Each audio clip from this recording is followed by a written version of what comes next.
Okay, we are streaming on YouTube. We're ready when you are. I'll call this meeting of the Seward City Council to order at 7 p.m. on Monday, October 14th.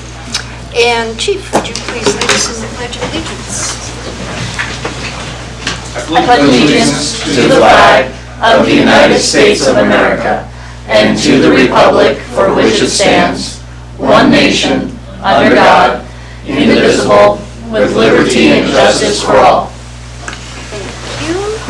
Mr. Clerk, would you please call the roll? Roll call for tonight's meeting. Finch? Here. Osenga? Here. Calhoun? Here. Wells? Here. Barnwell? Here. Kreitz? Here.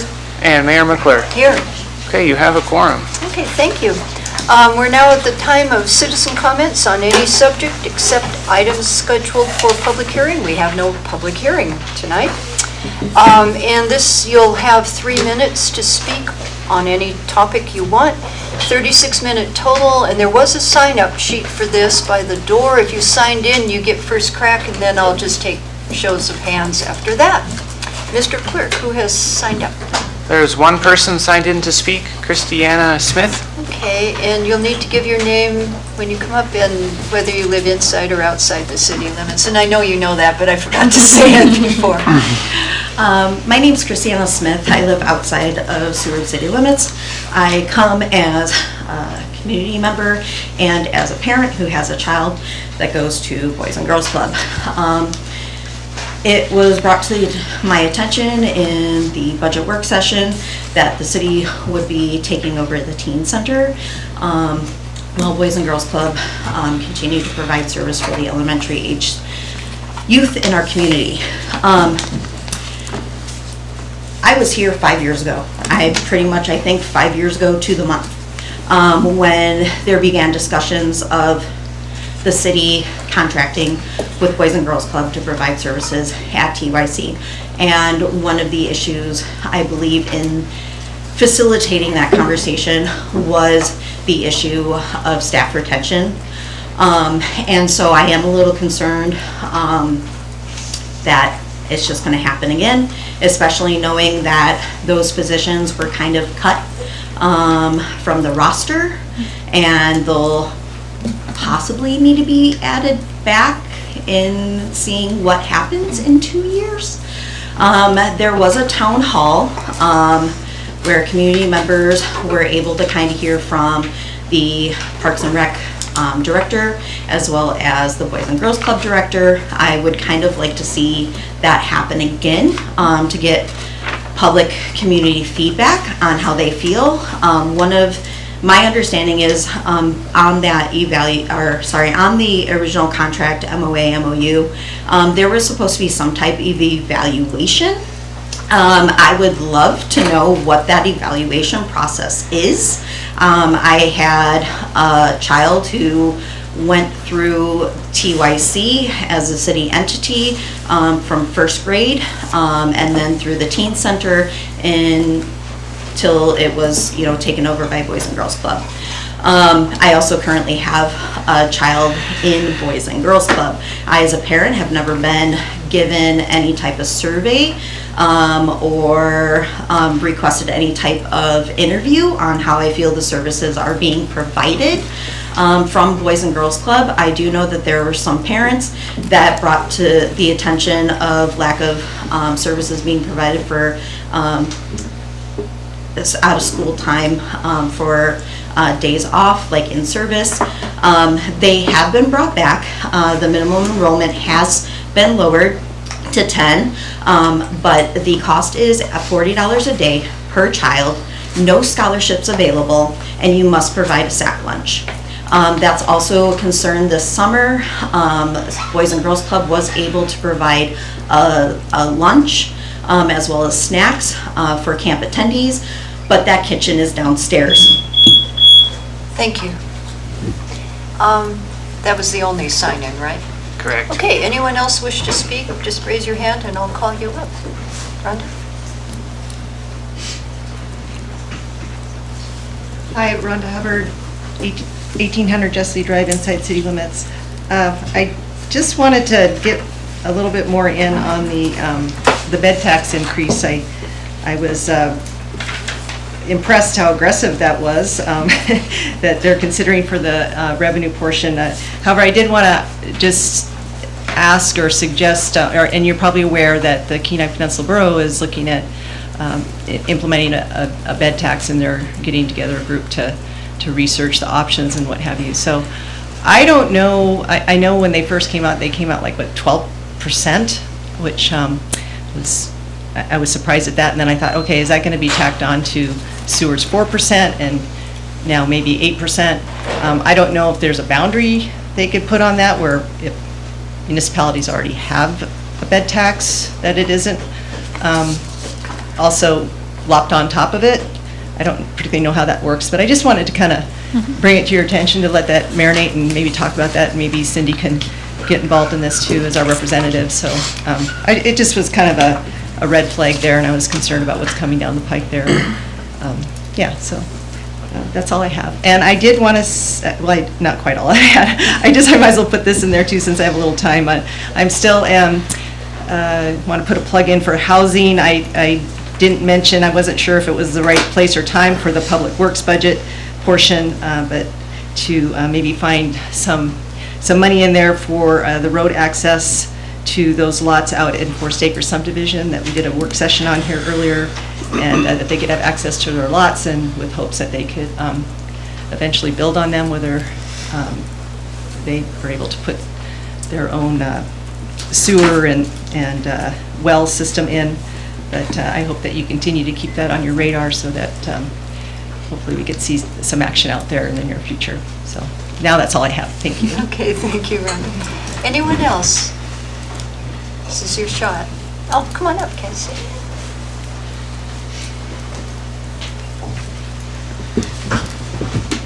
Hi, Casey Warner, inside of City Limits. I'm going to kind of touch on a couple of things. As a parent with children that go to Boys and Girls Club, I would like to note that over the last couple of years, especially since the city is contracted with Boys and Girls Club, there has been a lot of concerns from parents on how that club is being managed and where their oversight is.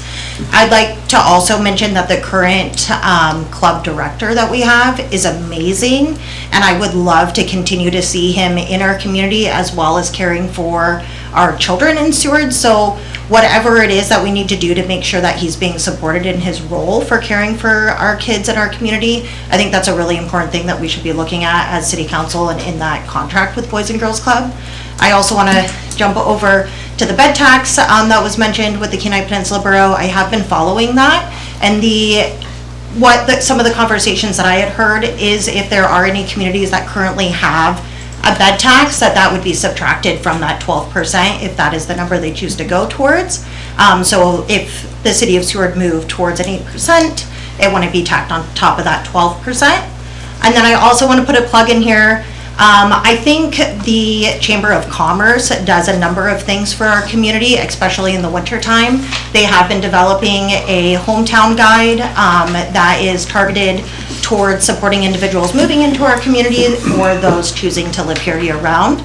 I have not looked at what their contract is with the city, but I think that would be something that I would like to acknowledge and see where their support could be in supporting them for that year-round piece and not just our tourism market. Yeah, thank you. Okay, thank you. Anyone else? There's also a 5-minute time at the end here. So. Okay, seeing no one else, I'll move us along to the approval of the agenda and the consent agenda. And I'd ask for a motion to approve and a second, please. I move for the approval of tonight's agenda and consent agenda. I'll second. Okay, it's been moved and seconded. Are there any changes anyone wants to make? I'm seeing none. There were threats, but it's more of a joke on the part of this one. So we're waiting a moment. Okay, Mr. Clerk, we're ready to vote. Voting on the approval of tonight's agenda and consent agenda. Osenga? Yes. Finch? Yes. Barnwell? Yes. Kreitz? Yes. Calhoun? Yes. Wells? Yes. And Mayor McClure? Yes. Okay, your agenda and consent agenda have been approved. And on the consent agenda was the approval of the September 23rd, 2024 City Council meeting minutes, Resolution 2024-055, authorizing the city manager to approve amendment number 1 to the agreement with Confluent Strategies for state lobbying services from January 1st, 2025 through December 31st, 2027 for $85,500 annually. Resolution 2024-056, recommending Kenai Peninsula Assembly approval of the 2024 Kenai Peninsula Borough Hazard Mitigation Plan update, which will include the City of Seward, and to certify the results of the October 1st, 2024 regular municipal election. And lastly, there are no grounds for protest to the renewal of the liquor license for the Seward Marketplace package store. Okay, which pretty much took care of most of the business on our agenda tonight, so this is a good meeting for the students to be at. Next, we have the city manager report, and you'll find that on page 5 of the packet. And Madam City Manager. Thank you, Madam Mayor. I first would like to start by giving a big thank you to our lineman crew. As you may all have experienced, we had a power outage on Friday night at about 6 p.m. and our linemen were able to quickly identify a lot of trees were down, to put it lightly. If you want to see some of the carnage, you can check out the Seward Electric Department Facebook page and see the trees that were down. But one of those trees hit our transmission line, which brought down the power to the entire city since it's the transmission coming into Seward. And so we started the generators up pretty quickly and had those up within an hour. And they were running until early this morning when we were able to get off generator power and turn the transmission back on. So that was a long stretch. But big thank you to the lineman crew for all of their hard work, and a big thank you to Sturgeon. They are contractors who were able to come over and help so that we can get that addressed and fixed pretty quickly. So, yeah, that was a bit of a doozy. And thanks to everybody for hanging out in the dark for an hour or two on Friday night. I've remarked a few times, my phone is much quieter when there's severe weather that goes with a power outage, unlike that time in the middle of the summer when it was a bluebird day and the power went out and everybody thought that I would be the first person to know all the answers, which I did. But it was very nice to see that when there's power related, or when there's bad weather, everybody understands. Some things to highlight. This city manager report is the city manager report of Touch a Truck, because it is the best event, in my opinion, that we put on. All of the city departments bring out all of their big trucks and the kids get to hang out and explore. You'll also see under the fire department that our fire department received the Blue Planet Award from the Alaska Sea Life Center a few weeks ago, which is for exceptional partner contribution to science, education, or stewardship to the Alaska marine ecosystem. So that was an exciting opportunity to be able to celebrate our fire department. And my last bit of something I would like to highlight, an update on our shore power grant that we have out to the EPA. They bamboozled me. The whole time they said September 2024 was the time that they would announce the award recipients. And then I went in on October 1st to say, hey, you guys are late. And they changed the date to October 2024. So we should find out by the end of this month now. But I was patiently awaiting the end of September to find out if we had received that grant. And they pushed the deadline for announcements out of them. So I'll keep you up to date on that. And then also on at the end of this week, we'll continue negotiations for our power supply agreement and hopefully have that back to you for approval shortly thereafter. I'm also going to toss it over to Jason for an update from him. Good evening. First, two really important things is I did want to congratulate the girls cross country team for winning state for it's 3 times in a row, and so that's never been done in the history of Seward. So that's a pretty amazing thing. And then that was that was not this last weekend, but the weekend before. And then on Friday, the football team became back-to-back state champions by beating Nikiski 36-6. And so just want to congratulate both of those, and still be seeing proclamations coming up here. And then my last note is that we do have an executive session regarding contractor for the Heat Loop project at the end of the meeting. it's a topic that we've been in contact with the attorneys and kind of regular contact with the state and the Department of Energy. And so the Department of Energy, their legal team has been delayed in getting some information back to us. And so because of that, we're not going to have that executive session tonight. So we just say, don't go into that. We'll probably have it at the next meeting. So I just wanted to give you that information right now. Okay, That's all. thank you. Questions, comments for either of those? Yes, Councilmember Barmont. Kat, did you say the request for proposals for the electric were coming in, or? So we received the bids for our RFP for our power supply agreement, and now we're in the negotiation stages. So our utility director is working on that to negotiate the contract renewal for the next few years. Okay. And so we'll bring that forward once it's kind of finalized after negotiations. I just wanted to say I'm just so pleased that for so many years now, we've been testing and keeping the generators ready so that people's power comes back on. And I did have some people actually complain that it took so long to get the generators on. Could you address the fact that usually you'll try to get them to fix the problem, and then can you just Yeah, say so that? running the generators is not a cheap act. It is they're huge generators that require constant oiling, gas or diesel, and to keep running, so the bill gets run up pretty quickly. So usually in a power outage situation, we'll try to identify the problem first, and if it's fixable within a few hours, we'll fix it. This one was obviously not fixable within a few hours, so while our lineman team were going to address that situation, we also in tandem had the generator team gear those up and get that ready to go, recognizing that if we did not have those generators, we would have been without power until this morning, most likely. But a fun note on that, so we do run and test our generators monthly to make sure that they stay functioning and continue to work.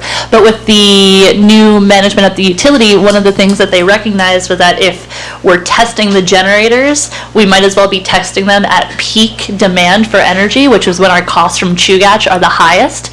So since we're already paying for the diesel to run the generators, why not run it when electricity from Chugach is higher? So they've been figuring out the peak of those energy consumption, and that's the time of the month that we'll run the generators to save money for the ratepayers, which is a really simple but great thing to realize. That's awesome. Yeah.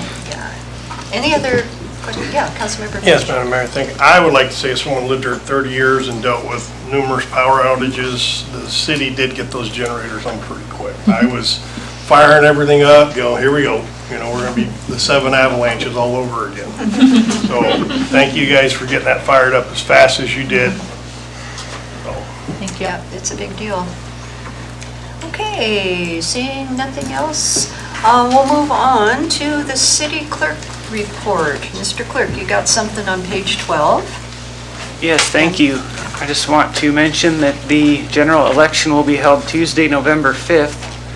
And be sure to check your calendars, and if you're not going to be here in Seward that day, even if it's just a day trip to Anchorage, don't chance it. Come in early and vote. We'll have absentee in-person voting right here in council chambers starting Monday, October 1st or 21st, running through Monday, November 4th. Weekdays, 8:30 a.m. to 4:30 p.m. So come in early and get it taken care of, and one less thing to worry about. Okay. On that note also, I'm assuming everyone has seen the vote in so many days sign. As I understand it, that was prepared for the general election, but the designer put in some extra days so that people could be reminded of the municipal election that we just had. So we're trying to keep people informed every way we can, right? Questions for the clerk? Okay, so city attorney report. We got some attorneys here tonight. We do. We have a couple of attorneys here tonight. Couple of them. Hi, Sam Severn, as you know, and I brought Cody George, is working on a lot of the utility stuff and has also done various things for planning and stuff over the last couple of years since he joined our firm. So there was a question from Councilmember Calhoun last time I was down here about some of the utility stuff, and I very candidly said I cannot answer that until I brought the expert. But we've been wanting him to come down and talk about that for a while now. I'm going to just hit on a couple very briefly and then turn it over to Cody to hit on some of the utility stuff. The two I wanted to talk about were under planning. One is, if anybody really is reading these very much, it talks about the McDonald case where we had a lawsuit around the property issue there. And it has said for a couple months, we continue to await a final judgment. That has now issued. It just, I think the judge was in like a very complicated trial. So it's just sort of strange to see we continue to await final judgment for a couple of months. That has now come in. So the next step there will be attorney's fees. We're working on that. But the other thing under planning that I thought was kind of interesting is that last week, so we recently in the last couple of weeks added a new attorney to our office. Rob Palmer was the city attorney in Juneau up until fairly recently. And he, one of his first things for Seward that he helped with was doing a training for the Planning and Zoning Commission. And it was on quasi-judicial hearings and issues around that. And this body doesn't do them often, but it's the difference between usually you're acting in a legislative policy decision-making kind of function, passing an ordinance or deciding the budget, but occasionally you're asked to weigh in on a permit or should this have happened to somebody. The council has to decide, and it's a different type of decision-making, different type of rules apply. And I really applaud the planning department for recognizing that people had questions and just reaching out and saying, can we do a training?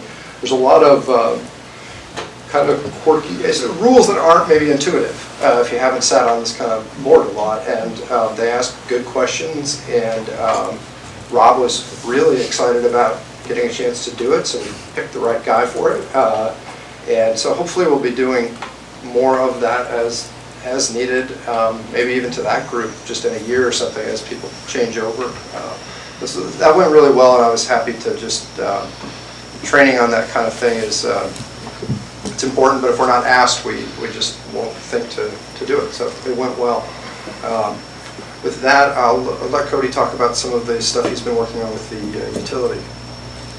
Yeah, thanks for having me tonight, Council. I guess the first big thing with the utility to talk about is a decision was issued in the CEA rate case. So the proposal from CEA was to increase Seward's electric rates, well, the rates we buy from them, the wholesale rates, by about $360,000 a year, and the opinion lowered that to about $300,000 a year, so $60,000 a year in savings. The commission also ordered them to rework some of the things that they had done, so they have until November 15th to file that compliance filing, and that's when we'll have a better idea of what the exact rate is and what the exact numbers are. So they have a little more work to do on that case. There were two motions to reconsider the order, one by Chugach and just a partial motion to reconsider two issues, one with the other transmission customers and one issue to do with the RTO working group. So it doesn't really affect the city that much as far as bottom line. But then REAP, which is a non-governmental environmental group, they did a full motion to reconsider every single issue. And that, you know, we'll see what the commission does with that, but there may be some other implications as far as appeal deadlines and, you know, maybe looking at something, an appeal of the decision later on. And if, you know, council wants to do an executive session next meeting or any meetings between now and probably the middle-ish of November, that might be a topic to get some council on and to discuss. As far as the one of the issues Seward had was to get a partial refund. So we're hoping, and it is looking like, the city should get some partial refund from the rates that they've paid this year. And it will look like a credit on future CEA bills. So that will be one of those November compliance filings. We'll find out how big that refund is and what that looks like. So the other electric issue, or big electric issue, is the RTO working group, which is the new transmission organization that the legislature has mandated the utilities get all their transmission together. We've been representing the city of Seward on that working group, and it's been making progress. We had a hearing with RCA in late September, and they issued an order for the working group, just kind of clarified some things that they wanted to see in the December filing from the working group, and we're making progress towards hitting that deadline. So it's been positive traction, and hopefully getting quite a bit of Seward's transmission, well, all of Seward's transmission assets included in that, I guess, that organization and that revenue requirement. And then the last issue is the wholesale contract, which Ms. Sorensen hit on. And we have a meeting set up with Chugach to discuss what that contract might look like and some of the points that the city wants to see in that new contract, and that should happen later this week or early next week. And we're hoping to have it, make some more progress on it and get it finalized by December or so that we have a nice contract in place by the end of the year. Can you briefly hit on just the RTO at like a really 30,000 foot level of what that is, if you haven't done that recently? Yeah, the RTO at a big level, it's creating a network between all the utilities so that customers, no matter where they're at, can buy power at the cheapest rate. So it's taking down some kind of transactional costs between the utilities so that it's easier to transfer power, and there are less costs associated with that. So what that looks like, basically the line from Fort Raymond generators to where we tie in at Dave's Creek with Chugach would be part of this. Basically we would operate it, but the accounting for those assets gets moved up to a higher level with everyone's, all the other utilities' transmission. So, and the idea is, right now we buy everything or buy all wholesale power from Chugach, but maybe MEA can create that power for less of a price, so it opens kind of the market, everyone's generation market, to all the other utility customers. And the goal is that it will spur more investments into transmission and generation to help reduce costs for everyone, and also everyone across the state can access that rail-belt grid a little easier.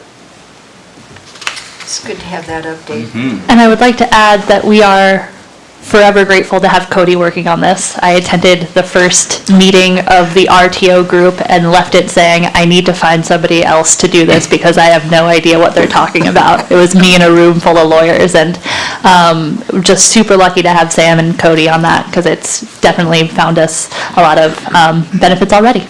Super. This stuff, it's really, I'm glad to have Cody too. It's really challenging stuff, and there's, when we first started looking at this CEA case where we're looking at attorneys out of state, that there's just not that many people who specialize in this stuff. And that includes Cody, but he's rolled up his sleeves and gotten into it. And he would never brag about this, but during law school, Cody got a master's in civil engineering. And so I think this isn't exactly an engineering issue, but I think that it's certainly, it's a real asset having that depth of understanding. So we're punching above our weight, I think, in this stuff right now. Yes, that's great. There was a question here. Councilmember Yeah, Arnold. I'm sorry, I could go, this is really fascinating, but probably, I think we need a whole work session for this. But just briefly, if we're negotiating, say we're negotiating a rate with, say, Chugach. Yeah. But the RTO is in the process of opening that up. How does that contract work? I mean, are we doing a short-term contract, or are they gonna open that? What are they gonna? Yeah, so the way we're hoping to structure the contract is essentially we'll have those fees separated so that we know upfront, okay, when this working group takes over, well, when the RTO is stood up and takes over, this portion of the contract will now fall under that. So the working group deadline to file is next July 1st, and then it will take a while for the RCA to, work through the case. So it will probably be a year, a year-ish under this contract, and then it will be set up kind of with a sunset clause or some type of leeway into, hey, we know we're going to this system. So these are the costs that will be associated with the transmission, and will turn into, the RTO kind of governing that portion of the money. And the other question I had was, I'm gonna get in trouble, I'm gonna ask too many questions tonight, but the litigation we had was a class action, I think was, right? It was multiple, or was it just? It wasn't a class action, but yeah, there were 13 other parties, interveners. Involved in it. Yeah, so Chugach, RAPA, and then 13 other utilities. We were the only municipality, but a couple other private individuals and businesses. And was this unusual, or is this something, I mean, everything's fluid now, or is this unusual to have this kind of? It was very unusual. And part of it was due to just the combination of events. I mean, there's never been a purchase, $1 billion purchase of a utility in Alaska. That was the first of its kind. And this was the first case since Chugach bought Anchorage Municipal Light and Power. And part of that transaction had like around a $300 million acquisition premium. So there was a lot of fighting about, well, who's paying for that extra money, and meshing the two systems and meshing like the accounting and the different rates, that they all kind of played a factor in how big this case became. But yeah, very, very unprecedented. Next. Are there questions for either of these wonderful attorneys that we have in front of us? Seriously? Well, we appreciate all the information and the work. Okay, we'll move along then to our only item of business tonight, really. It's in other new business, and I will speak to this, I guess, since I've sponsored it. And do we need a motion, or would this be just a head nod approval, Mr. Clerk? I would say just a head nod approval would be fine, unless Okay. anyone has recommendations of things to add to the letter. So I'll tell you the origin of this. Jim McCracken called me just last week and requested this letter. We did the same back prior to 2019 meeting. They did meet here in 2019, and I think it's important to have Board of Fisheries meetings where there are fish, and on coastal communities, we're one of those, and it would also be something in the winter months, so it would bring, some 30-plus people here during that time. But, so what they needed was or what he requested was we put a letter of invitation out to them.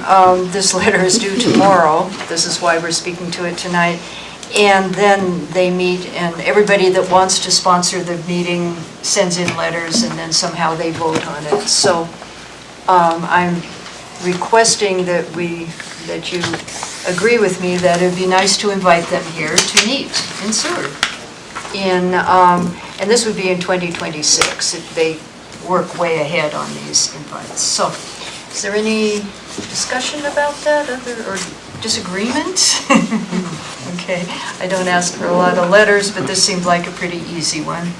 So we have head nods, so I'll come in, they wanted it emailed, probably come and sign something anyway tomorrow? Yeah, we'll have you sign it tomorrow, and then we can scan it and email it and make the deadline. Okay, we'll do it. Thank you very much.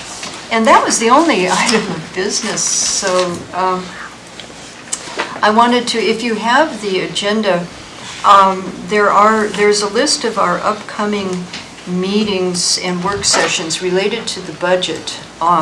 And you might want to see, like tomorrow, for example, at 5:30, we continue on with budgetary stuff. And then the following Monday and Tuesday, we have that. And then Monday, the 28th at 5:30, another one, and so on. So this is a process that we go through. So this brings us to citizen comments. Once again, you get a chance to speak, and this is the 5-minute time. There's no sign up. If any of you wish to say anything, even the students could come up and speak. They look terrified now, so you don't have to, okay, but it's just an option. And it's the same routine. You come up and state your name and whether you live inside or outside the city limits, and he'll time you for 5 minutes. So does anyone out there wish to speak at this time? If you raise your hand, I'll call you up. Okay.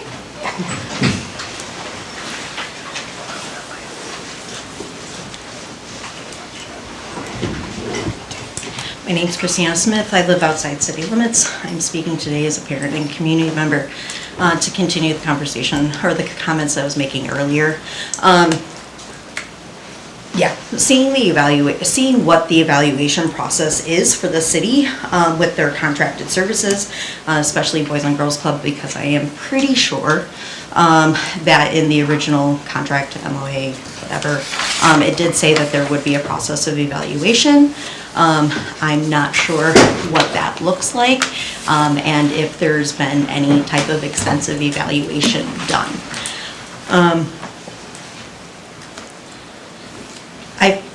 I'm a big advocate for the youth in our community. There needs to be a space for youth. I care about who runs it. I'm not sure of the feasibility of having Boys and Girls Club run the elementary youth in part of the building and the city running the teens in the other part of the building. When it's one entity, you can share staff. When it's two entities, it's a little bit harder because you have to go through 2 different hiring practices. You have to track down 2 different W-2s. Same thing with volunteering. I think there's a lot, it is easier when both are run by a single entity. And just like 5 years ago, let's take our time. I don't think we took our time 5 years ago, listening to concerns from community members, having open public communication and conversations about what was being talked about between the 2 entities. I understand some things will not be shared public. I get that. But we can't be making this decision in 2 or 3 months.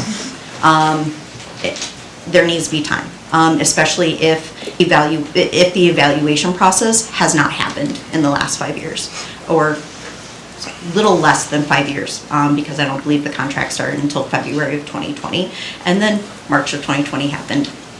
I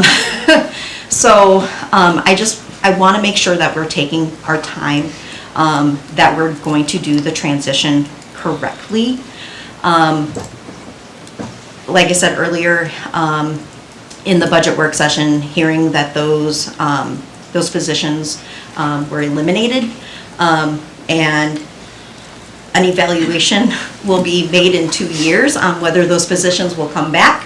As a parent and community member, that concerns me about the longevity of the program, no matter who it's run by. And then it brings up something that was brought up 5 years ago is, the teen council, I would love to see that back. I know it tried to run without the city running the teen center, and it never really kind of got off the ground.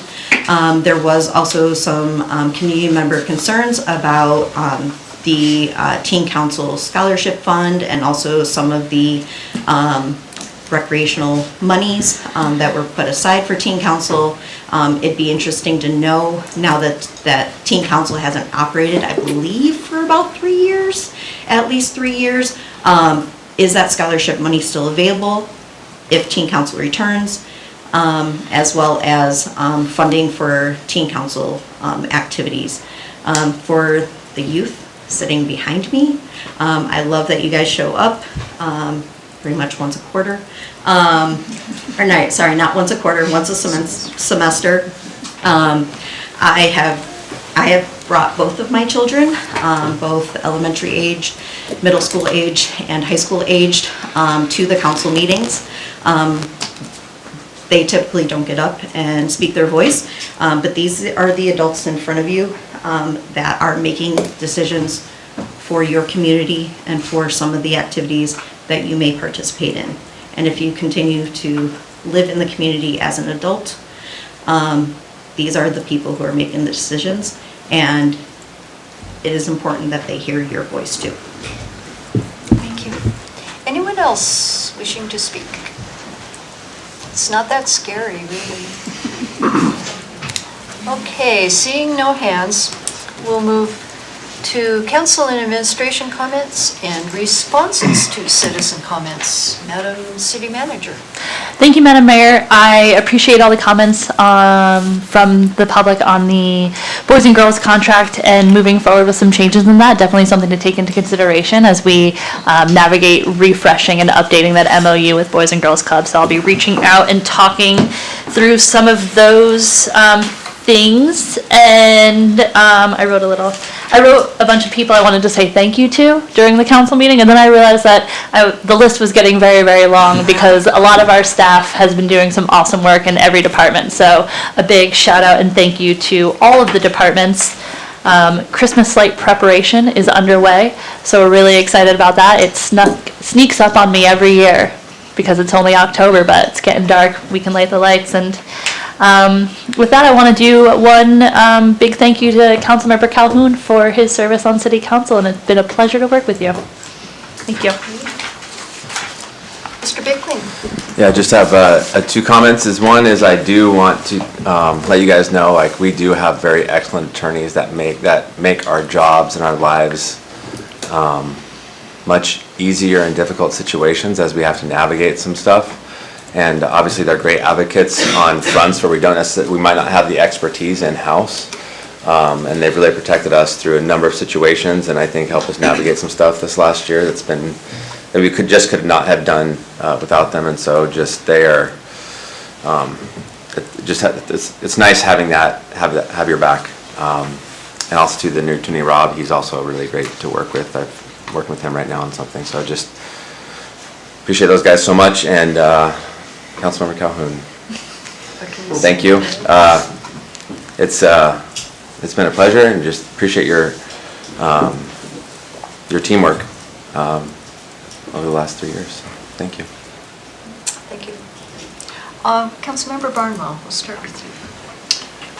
I'd just like to thank Kat for I really like the style of these work sessions and the collaborative atmosphere and the openness to come to some decisions. I like the brevity too. You're getting stuff out there.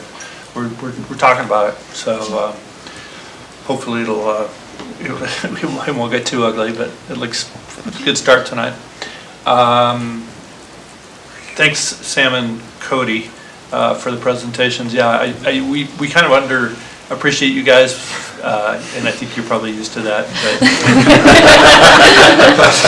But we really, I think it's obvious that you guys really know your stuff, and we appreciate your work for us.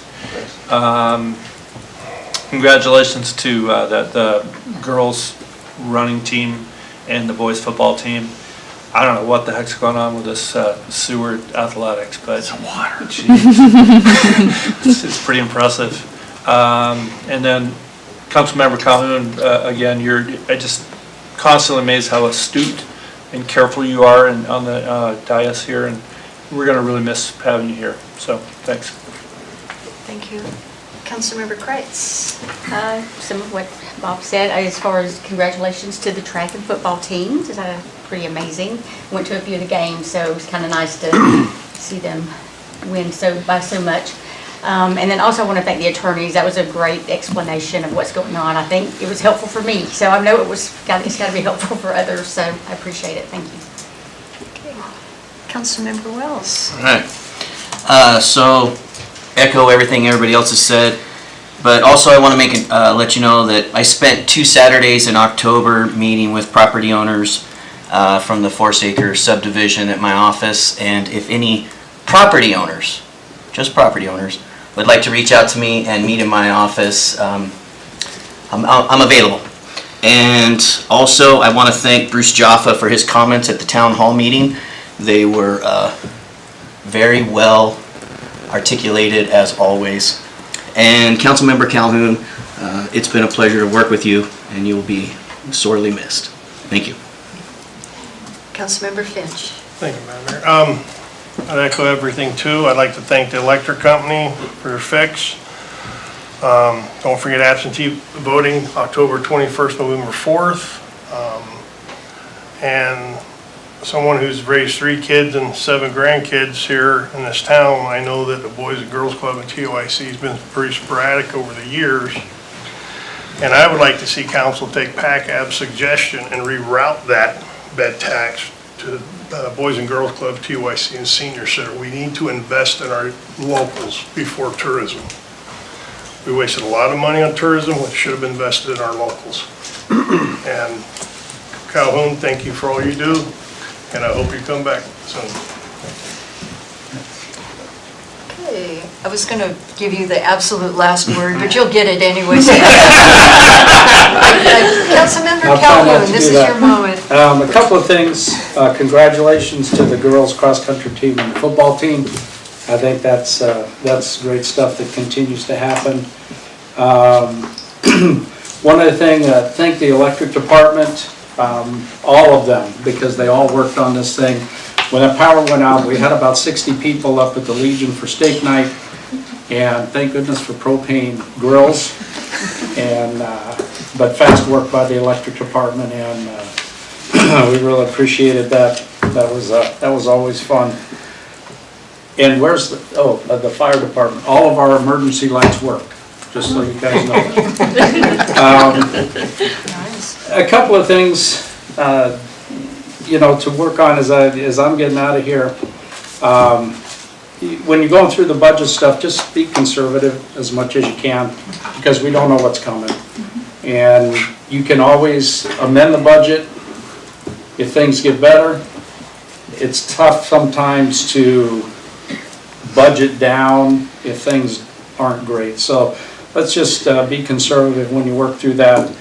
Please continue to work on that well and septic approval for some of those lots inside the city limits. That's an important piece to creating more housing and doing that. Obviously, I want to congratulate John and Casey for their wins on the election. Speaking on the election, the only disappointment that I really have was a 19% turnout.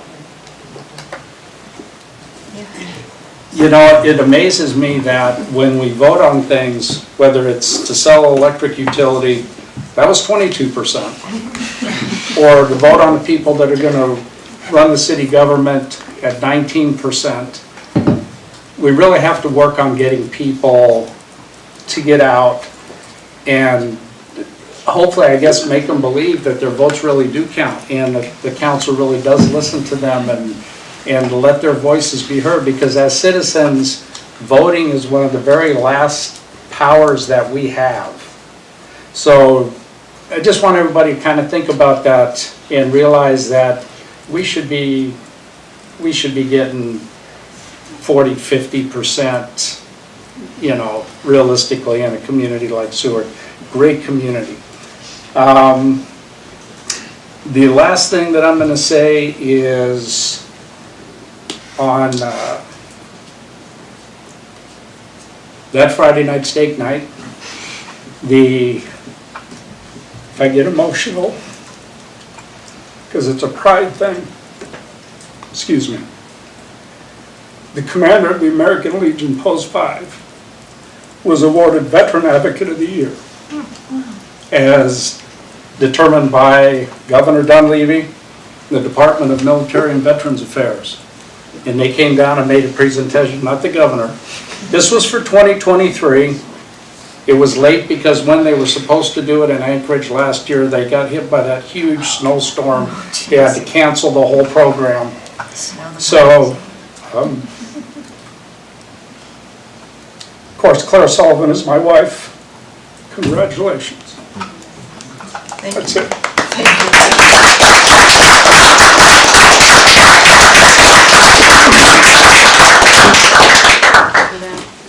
Vice Mayor Osinga.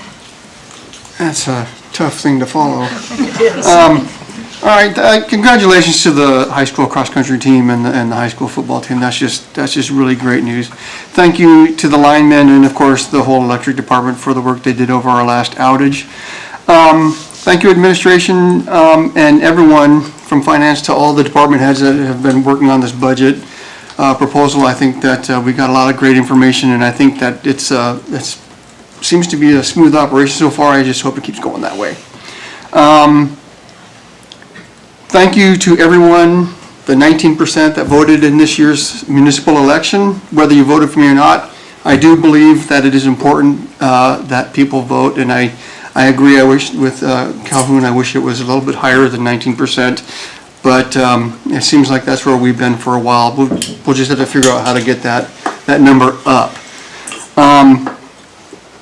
You will be missed, Mr. Calhoun. Thank you for serving on this council.